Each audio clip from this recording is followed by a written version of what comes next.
Alright, this is a tutorial I'm going to use to show you guys a little bit about kittens. No, but really we just want to learn a little bit more about laying out a spread in Adobe InDesign. So, first thing I'm going to do is I'm going to pick a title, and it's going to be kittens.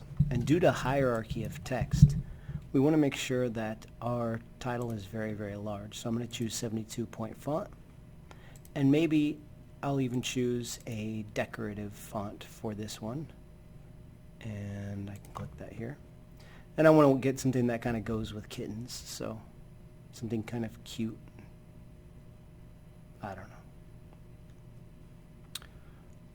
Okay, I'm just going to go with this one right here, kittens. Oh, it always does that to me. There. Asphalt. That's not very cute. Oh well. So let's go ahead and center this, and we're going to do that by just clicking on this button right here. If you have it highlighted, I think it'll, yeah, be right there. So now we're going to throw in some placeholder text. So let's go ahead and just put a text box right here. It's about halfway down the page.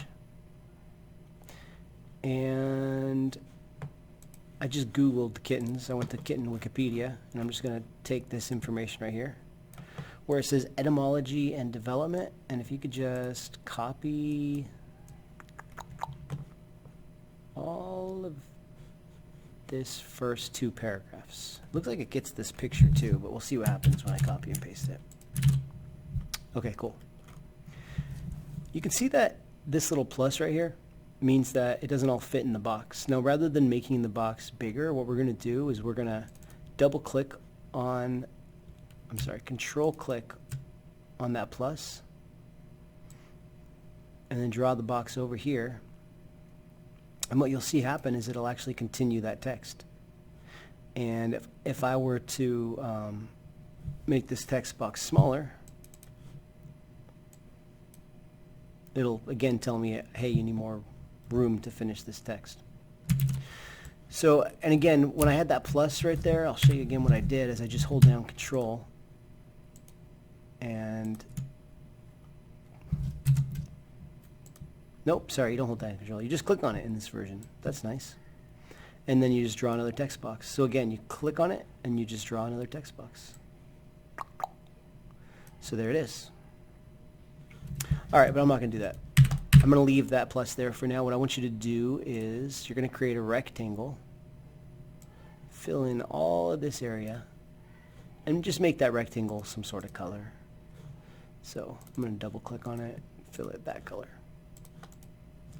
All right, now I'm going to just put another rectangle, let's say here. Give it a little space in between. And now I'm going to click on this plus again. And I'm just going to finish the text down here. And then I'm going to click on the plus again. And I'm going to go all the way down here.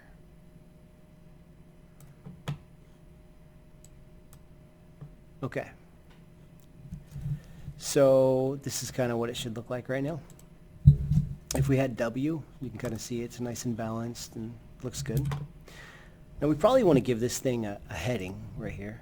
So what I'm going to do is I'm going to just squeeze this down a little bit. And you'll see all of our other text now moves because they're linked together because of that red plus.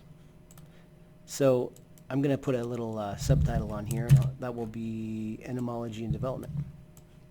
So let me cut that and create a new text box. Paste that right there. And because of hierarchy of text, let's make this thing a little bit bigger or some other interesting font. Etymology and development. All right, let's see how this looks. Cool. So now you have these boxes here, and that's a good thing to do is just put them where you want them to be before you actually fill the images in. So now what we're going to do is we're going to place the images. And we're going to do that by taking your favorite kittens and save those images. and save them into, I don't know, for the sake of this, just leave them in your downloads, I guess. Save 2 images. And don't copy and paste. I know you know how to do that, but I just want to show you guys how to do this because this is what you normally do in this program. Now select one of the rectangles, that's these colored ones. Right click on it and do a, nope, not right click, sorry. Just go up here with it selected and do a File, Place. And then if I go into my downloads folder, I can see that that's that kitten. And it's asking me if I want to do content aware placing. So it'll try to like figure out how big to make this. Let's go ahead and do that. Go to our preferences and content aware fill right there. Let's try it again. File, place. Okay, I did a pretty good job. Let's try this one. File, place. Cool.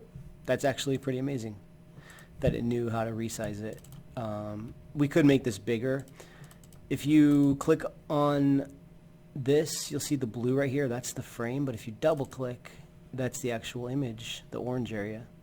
So I can then just kind of resize this so you don't see any of those edges. Now if I hit W, you can see this is a very nice looking little layout that tells you some information about kittens.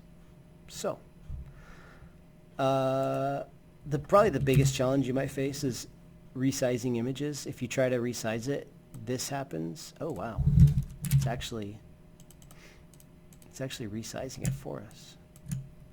Oh yeah, this might happen to you. If that happens, don't worry about it. Just make it that size. And then if you click on it, control click on it. I'm just getting used to the new version. You can pull in the orange square if you want to make changes yourself.